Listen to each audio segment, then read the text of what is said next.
Graça e paz, abençoados. Mais uma vez aqui, a Batalha dos Reinos, parte 4. Então, abençoados, não querer admitir, como o irmão Paulo estava falando no vídeo anterior, que existe os espíritos malignos, os espíritos imundos hoje, é negar que a carne voltou. É negar que a vida do corpo voltou da mesma forma. Temos que entender que a reparação de Deus é para retomar o reino, trazer o reino de volta. E nós vamos ver aqui agora, presta atenção. Jesus, ele quando estava falando aos discípulos, ele falava o seguinte, presta atenção, Mateus capítulo 10, no verso... Mateus capítulo 10, no verso 34, vamos ler do 34 em diante, diz assim: não cuideis, não tendes o cuidado, não pense vocês que eu vim trazer paz à terra, não fica achando que eu vim trazer paz à terra. Eu não vim trazer paz, mas eu vim trazer a espada. Preste atenção, agora você vai ter um entendimento por que Judas Iscariote se enforcou. Porque ele achou que Jesus ia tomar a mão da espada. E por que Pedro cortou a orelha do soldado? Porque ele entendia que o reino dos céus era um reino de violência, de batalha. Tanto Judas Iscariote como Pedro tinham um pensamento zelote.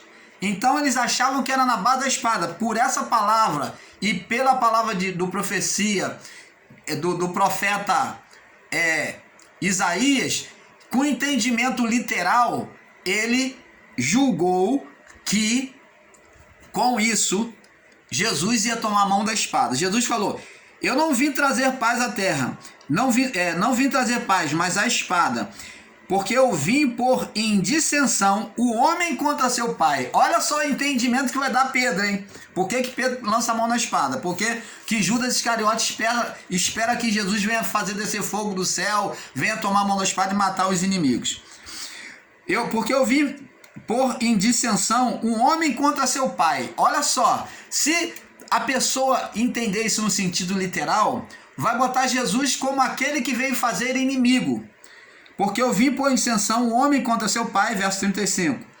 E a filha contra a mãe, e a nora contra a sogra. Assim os inimigos do homem serão os seus familiares. Quem ama seu pai ou a sua mãe mais do que a mim, não é digno de mim. Quem ama o filho ou a filha mais do que a mim, não é digno de mim. Quem não toma a sua cruz e não segue após mim, não é digno de mim. Então preste atenção, o que Jesus está dizendo aqui? Ele está dizendo que agora ele vem pregar um reino, tá? Em que iria ser totalmente oposto, em que ele estaria travando uma luta de entendimento contra os familiares daquelas pessoas que o recebessem. De que aqueles que recebessem a ele teriam uma luta de entendimento. Lembra que ele diz: e conhecereis a verdade, e a verdade vos libertará. Então o conhecimento da verdade iria trazer uma libertação a essas pessoas. E quem está fora agora ia ter um entendimento contrário, um choque com aqueles que tinham um entendimento errôneo. Por este motivo, estariam em contradição. Familiares, um contra o outro. Aonde? No entendimento. Porque muitos iriam se converter à palavra, quando outros iriam criticar e até confrontar e até levar o seu familiar à morte, por causa dele ter Jesus. Lembra lá de Pedro? Quando Jesus falou que ele iria negar, e quando viram ele, falou: você não é um daqueles? Ele falou: não. Então quer dizer, aqueles homens se tornaram inimigos contra os discípulos. Quando viram um dos discípulos ali, que era Pedro, e foi acusar ele, ele falou: não conheço não. E por 3 vezes ele negou, né?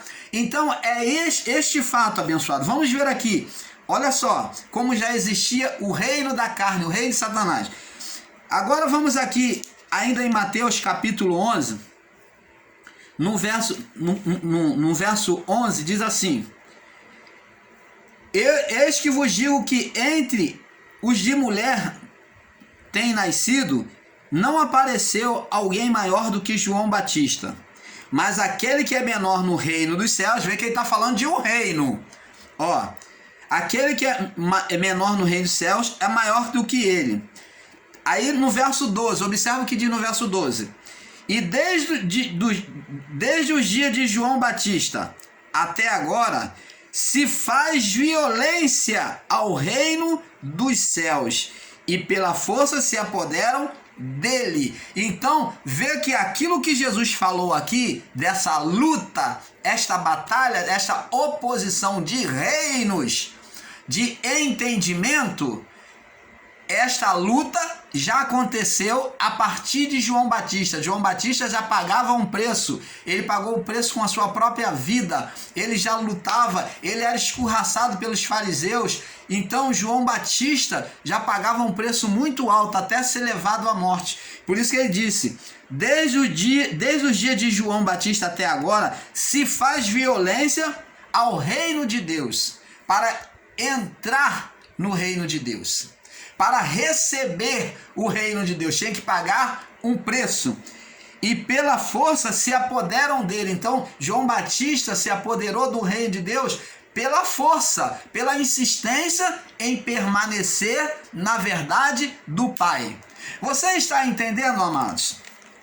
Então essa batalha dos reinos já estava ali iniciada a partir do nascimento de Jesus. Nós vemos que Herodes já vem querer, quando fala que ele iria governar, ele já conhecia pelos seus magos, né, pelos seus sábios, então ele já sabia das escrituras, então disse que ia nascer o Messias, que ia governar, então ele entendia que iria tirar o reino dele. Satanás colocou nele o entendimento de que Herodes iria perder o reino. E então Herodes buscou matar todas as crianças de 2 anos para baixo. Você vê que a luta já começa aí. A batalha dos reinos, ela vem física, aonde um ser espiritual está por trás disso, e depois a batalha vai se tornando agora espiritual. Uma batalha agora pela palavra. Jesus combatia pela palavra. Quando Satanás agia de forma física por meio do homem, Jesus combatia com a palavra da sua boca, com a espada da sua boca, como disse o profeta Isaías. Então você está entendendo? Desde os dias de João Batista até agora se faz violência ao reino dos céus, e pela força se apoderam dele. Então tinha que pagar um preço. Os discípulos, eles pagaram preço com a sua própria vida. Cada um morreu de uma forma cruel. Uns decapitados, uns queimados, uns totalmente enforcados, uns crucificados de cabeça para baixo, como Pedro, né? Estevão foi apedrejado. Então eles pagaram preço. Aqui se cumpre essa palavra de Jesus, que eles entraram pela força, eles conquistaram o reino pela força, pela insistência de obedecer ao Pai. Esta palavra se cumpre na vida dos mártires, dos discípulos. Você está entendendo, amado? Então, agora observa que ele vem a ser... Jesus, quando ele diz que ele tinha que vir um mais valente do que ele, lá em Mateus 10, vamos lá, Mateus 10, no verso 34, isso aqui nós já lemos. Então Jesus, quando fala lá em Mateus 12, vamos lá, Mateus 12, olha só, e ele fala que tinha que vir o mais valente. É Mateus, deixa eu ver se é aqui. Mateus, vamos lá, o Mateus 34. Mateus 34. Não, a referência está marcada errado. É Mateus Então veja que pela pregação da palavra ele combatia o entendimento errôneo que existia no coração humano, colocando em confronto muitas vezes com próprios familiares, que é Mateus 12 do verso, que é Mateus 10 do verso 34, é que eu marquei errado, me perdoe. Mateus 10 do verso 34. Então vemos no verso 34 ao 11 que pela pregação da palavra ele combatia o entendimento errôneo que existia no coração humano, colocando em confronto muitas vezes com os próprios familiares. Vemos o reino de Cristo em oposição à carne, Satanás. Vemos que já estando prestes ao acontecimento ao juízo, sabendo Paulo que as aflições, as perseguições iriam aumentar, né, a pressão satânica, ele aconselha os irmãos em Éfeso. Vamos lá.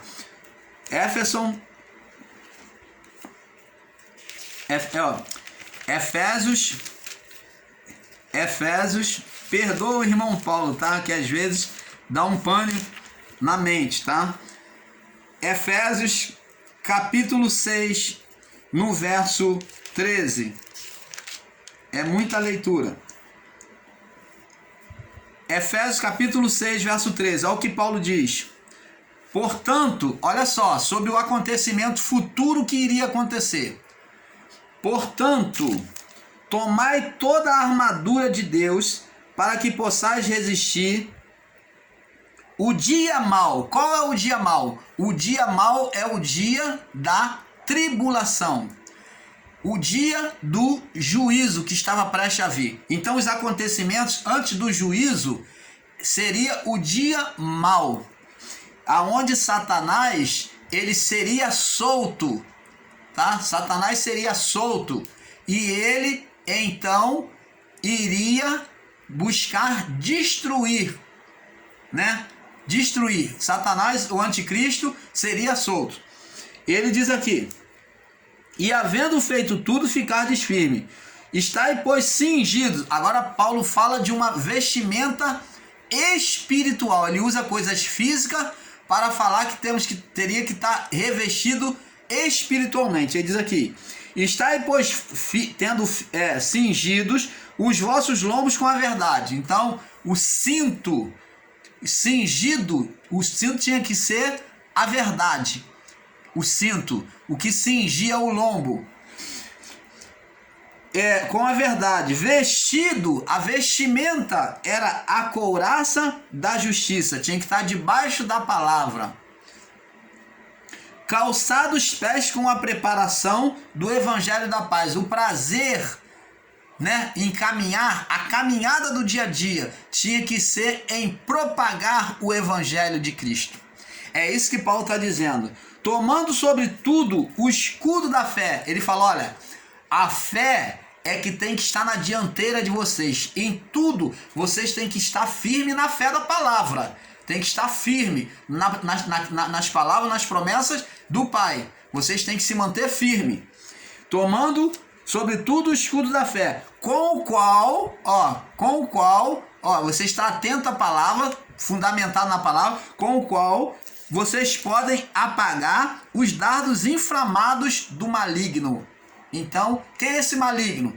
O ser Satanás. São as hostes espiritual do mal existente naquela época. E ele fala no verso 17: tomai o capacete da salvação. Opa! Capacete da salvação fala de o quê? O que é capacete da salvação?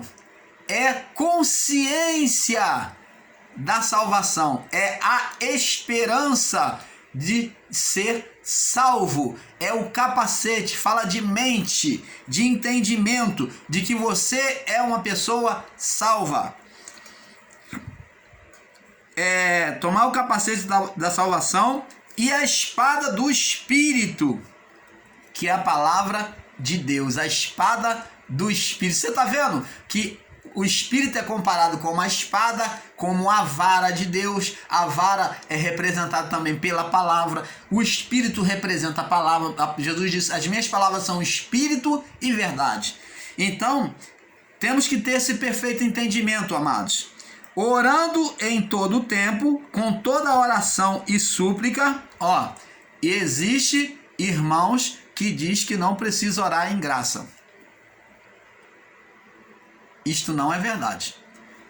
Paulo diz aqui, já naquela época, orando em todo o tempo, com toda oração e súplica no Espírito, e vigiando nisto com toda perseverança e súplica, e em intercessão por todos os santos. Se eles eram santos, se eles tinham o Espírito de Deus, como se pode ensinar que a pessoa que já tem o Espírito de Deus, que nós já temos o Espírito de Deus em nós, não precisa mais orar? Olha aí o entendimento errôneo e equivocado de quem ensina de que não precisa orar em graça. Se eles eram santos, já eram convertidos na fé, Paulo disse que tinha que orar por eles já tinham recebido o Espírito Santo. Se eles já tinham o Espírito Santo neles, por que então orar por eles? É o que muitos irmãos em graça diz, que hoje o Espírito está em nós, é verdade. E que não precisa orar mais. Não precisa orar. Que Deus está em nós, Ele sabe de tudo. Ele sabe de tudo, Ele é onisciente. Mas a oração de intercessão e súplica por todos os santos está aqui dita por Paulo. Diz que tinha que orar em todo o tempo, com toda oração e súplica no Espírito, e vigiando nisso com toda perseverança e súplica por todos os santos. E por mim, Paulo manda orar por ele, um homem cheio do Espírito Santo. Epa! Você que ensina que não precisa orar, não precisa interceder, que é intercessão, não precisa de intercessão. Olha só, Paulo pede intercessão.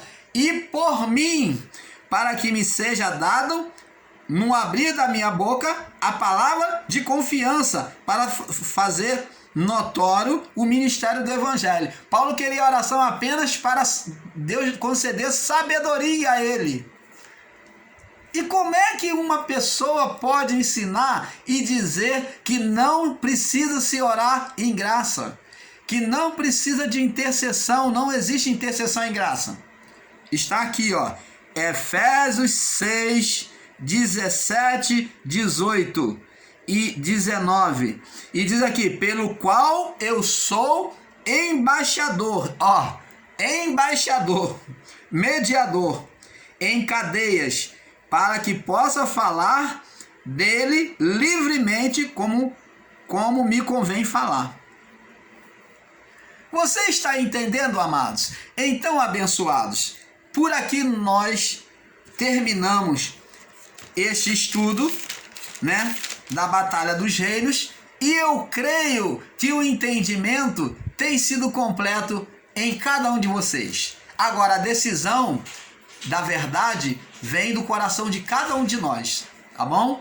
Então fique na paz. O canal Luz da Graça deseja o melhor de Deus a cada um de vocês. Paz.